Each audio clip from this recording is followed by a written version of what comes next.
This is a bombshell. Both Secretary Mattis and the White House acknowledging the policy differences between Mattis and the president played a key role in his departure. The move has implications for America's national security and foreign policy. One senior official saying tonight, quote, "The wheels are coming off."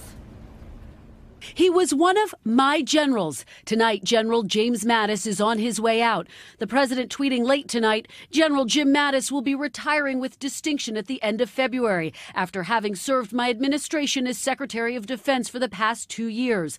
The announcement comes a day after the president announced his plans to withdraw troops from Syria, a move Mattis disagreed with, according to numerous defense officials. They were also at odds after President Trump asked the military for plans to withdraw troops from Afghanistan. Tensions have been simmering for months, and President Trump seemed to publicly criticize Mattis in a recent interview. I think he's sort of a Democrat. In a lengthy resignation letter, Mattis said the president deserved a Secretary of Defense whose views were better aligned with his, and talked about the importance of alliances and partnerships, a reference to the rifts he's had with Mr. Trump over Mr. Trump's treatment of historically strong allies. Mattis was among the president's first cabinet picks. General Mad Dog Mattis.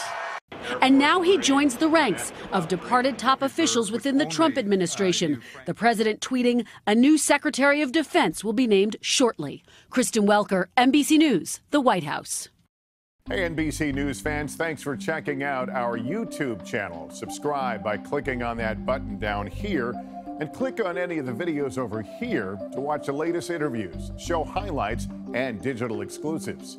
Thanks for watching.